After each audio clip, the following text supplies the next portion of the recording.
It has been a really weird week when it comes to gaming news, my friends. We got Pokemon Go drama because people don't want to go outside anymore. Monster Energy is suing everyone, and somehow this ties in with Pokemon because pocket monsters, and more follow-up drama with Makani's situation at Pokemon Regionals and Play Pokemon events. So if you enjoy the video, please leave a like, share it with all your friends, and comment your thoughts down below. Alright, so Pokemon Go, what's happening here and why is everyone crying? We have a pretty viral tweet, almost 500,000 views, a lot of retweets, quote tweets, and likes.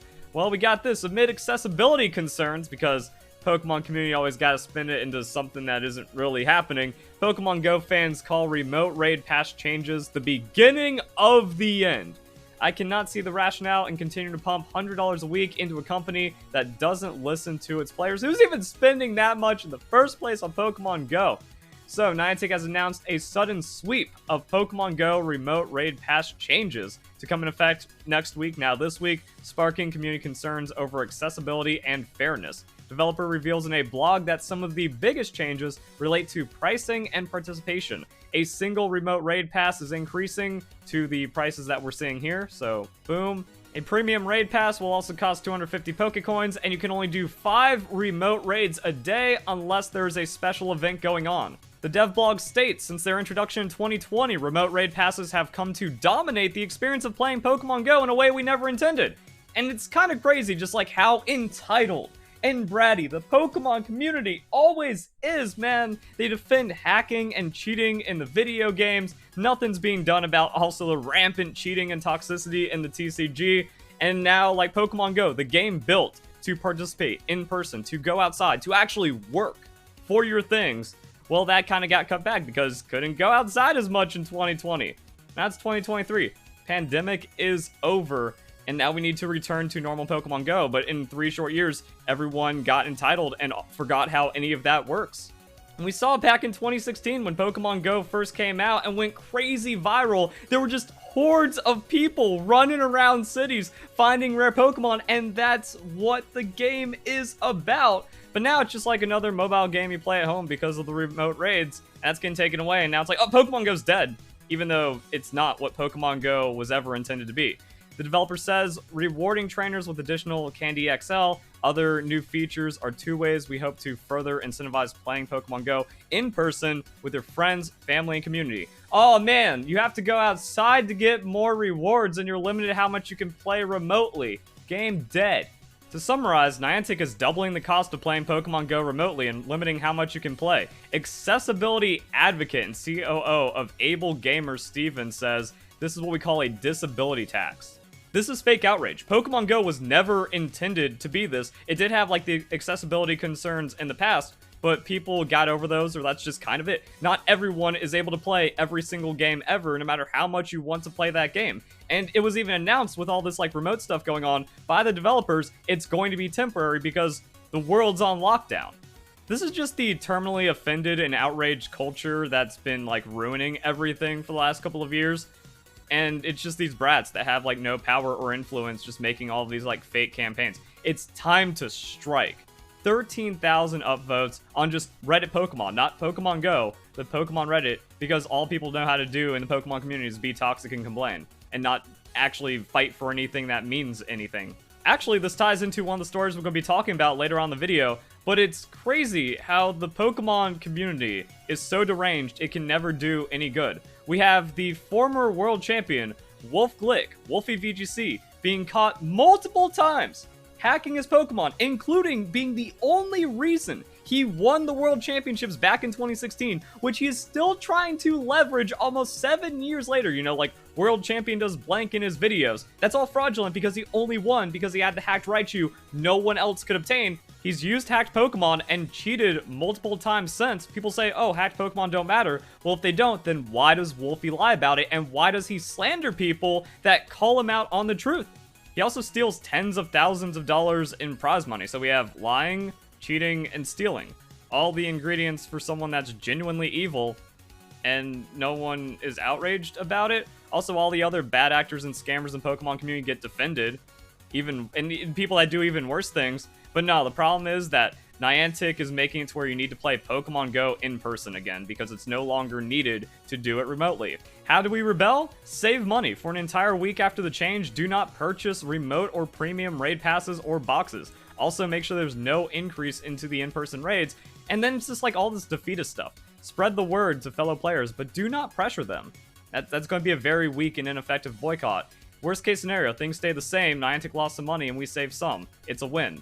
So it's a win that, like, 0.1% of Niantic's revenue is, like, lost, but also not really, because, like, if this doesn't work, then the money that would have been, like, used for this probably just going to get spent anyway throughout the rest of the year, and no one really going to quit because the Pokemon community doesn't stand for anything. So, yeah, just, like, Pokemon Go nonsense, and like I said, it's like, oh, being overdramatic as well, like, this destroys remote raids. Well, I mean, technically it does. Like, this is the phasing out of remote raids, which were never intended to be, like, a permanent thing. And then people are trying to, like, say, like, yeah, you need to stop this and whatever. And Mystic 7 is one of the most egregious shills ever in Pokemon. Remember the first Pokemon Go Fest when he had to interview his cousin because everyone else was hating the event? And he was just trying to, like, pretend everything was okay and he got backlash for it? Crazy how that didn't end his career. But like I said, there's no morals in the Pokemon community.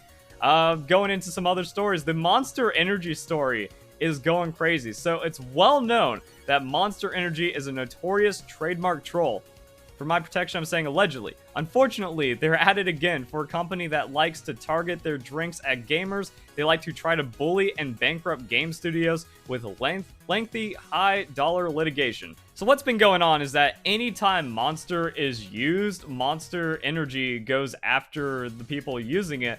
But there's a lot of monsters in gaming for, like, archetypes, enemies, and also just pocket monsters. So we have this, they're coming at us right now because Monster Mortals has the word monsters in it. They claim that our game is confusingly similar to their energy drink. That's how they do it.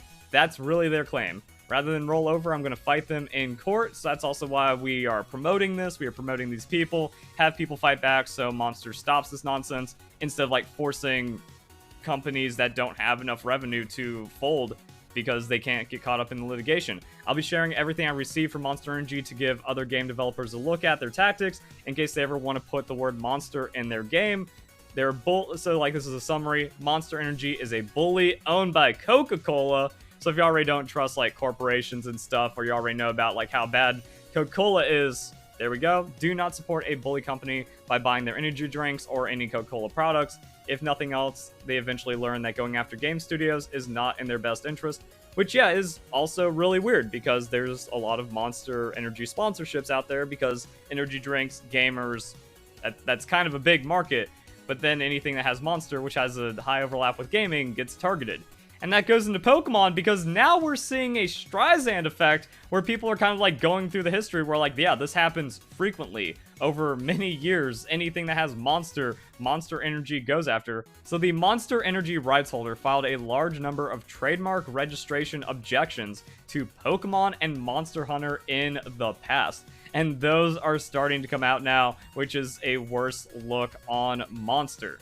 In the opposition, it's argued that Monster arises from the name Pocket Monster, and because Monster Energy has the word monster in its trademark, consumers who come in contact with the Pocket Monsters trademark may mistakenly believe it is one of the trademarks of the Monster Energy family or a product that is associated with Monster. So we can really see how malicious the Coca-Cola company is with this, and it almost seems like a deliberate part of the branding. Like, oh, well, if we make a drink called Monster, and Monster Energy just sounds like great branding on top of it on that, we create something called Monster, and then we just go after everything that uses Monster. It's insane, and now, like, the claim is that the game is confusingly similar to the energy drink. That's what the claim, and we've seen that this has even been, like, attempted against Pokemon, Nintendo IP, in the past. So that's just, like, some outrageous stuff that everyone's getting upset by. And it goes deeper than the story you might have heard, unless you have, like, heard Pokemon and other companies, like, even going back to, like, 2016 and stuff.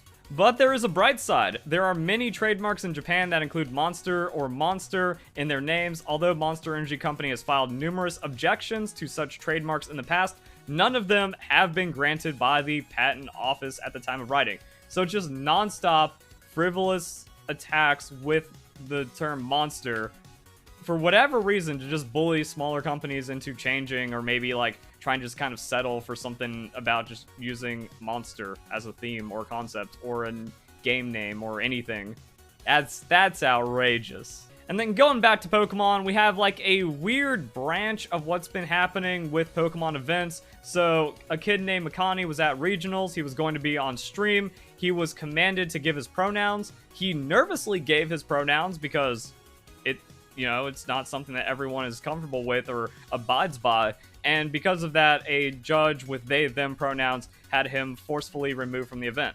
A minor, just kicked out to the streets. And there was like a lot of other drama around it. If you want to see my coverage, you can find that in the description down below or elsewhere on my channel. But now we can see the Pokemon community, again, being really toxic and weird about this stuff. So it happened over a week ago. There's been live streams, there's been events, there's been videos. But we got an upload for Pokemon TCG about the Oceania Juniors Grand Finals. And, like, nothing about this is the same. It was a Masters division player that got kicked out. Now, Masters is 16, Makani's 17, so technically a minor. And it wasn't, like, a Grand Finals match. And it wasn't Oceania. It was Charlotte Regionals. So, none of this is the same, yet all the comments. I don't even know what to say after the recent disqualification. So this happened almost 2 weeks ago, but it keeps on getting more and more traction. Like Fox News picked it up, and then a lot of other like gaming commentators heard about the story, and it went mainstream. Now, not often do like Pokemon stories go mainstream, so it's kind of like really blown up. But now people only know how to be non-constructive about it. I just hope nothing like it happens again. It was totally unfair to see a younger player lose everything over nothing. Stay safe out there, trainers. But here, we made it to the grand finals of a completely separate event with no incident. But now it's all about, like, attacking and punishing the Pokemon company and being completely, like, unconstructive. Sad that there's no care about kicking a child out to the streets and leaving him alone for over an hour while being nervous. Imagine asking a child for his pronouns and kicking him out because it's a dumb question. And so now, like, yeah, there's just all kinds of breakdown going on here. And even really weird derangement. Bold of Pokemon to release the match that caused all this drama. 7 upvotes, so like 7 people agreeing with this, when it's not the match, it's not even the same event or same division. This happened a while ago. So people that are hearing about the story are also just kind of like hearing about it wrong, or again, they only know how to be terminally offended and outraged, and they don't know how to actually do anything productive with that. So now they're just being like toxic on something completely unrelated. Thank God they have masks on to cover up anytime they laugh. Make sure you speak out about everyone, even yourself in third person, because that's normal now or whatever. I mean, again, now it's like almost 2 weeks and this is all that's coming out. There are some good points and there are some like banger comments because like, yeah, the event still has masks and at least now you don't get in trouble because your laugh gets covered up. Okay, that's funny. But like, this is just like weird mass formation because it's all the comments. It's the only comment. It's now just a hive mind of tearing down a situation that hasn't necessarily been resolved by the Pokemon Company. I did a video also recently talking about like the Pokemon Company response, and I have like a lot of complaints about the corruption inside of Pokemon and all of the issues at events, from the players non-stop cheating in all the events that no one cares about, to the abuse of tournament officials, or abuse by tournament officials. But again, like I said, like all of this is just not directed in any kind of productive way that's going to have anything done. And for the most part, a lot of the situation has been like recovered in some kind of way because Makani's like, oh man, I lost like $700 and now he has $7,500 from the GoFundMe. So the kid's profiting more than if he even won the event. There isn't really any transparency from the Pokemon Company about this. Like, we haven't gotten a ruling. We haven't heard about any judge punishment or anything. So, like, yeah, Pokemon's not directly or at least publicly apologizing to Makani and trying to rectify the situation. But I've been covering this for almost a decade in Pokemon, how the Pokemon Company is corrupt, how play Pokemon is just a mess, and that this isn't the first time things like this have happened. It's just the one story that's gone mainstream, mostly because of political interests and agendas, and the Pokemon community response is just like hypocrisy and not able to do anything constructive because they're too deranged to make any change happen. Like we see with this, all it is like hate and boycotting, and then hoping that companies bend. But when we're talking about like Nintendo or Japanese brands, even though like Niantic is its own thing that's mostly owned by Nintendo and Pokemon, like you're not going to see the results. So now like nothing is really going to change. And instead of like supporting an event that was actually done properly and doesn't seem to have any drama coming out of it, now it's just like this getting stale hate and not trying to actually like go after other issues or find proper ways to make this better in the Pokemon community. So that's what I mean when I'm like, yeah, we just got some like really weird stuff with this and how it ties into that, and how we have like monster news and just crazy WTF stuff going on in gaming. But I hope I was able to catch you up on like some of the more side fringe stuff. If you enjoyed it, like I said, like, comment, subscribe, share, all that cool things. Hope you guys enjoy the video. Hope you all have a nice day. Thank you very much for watching.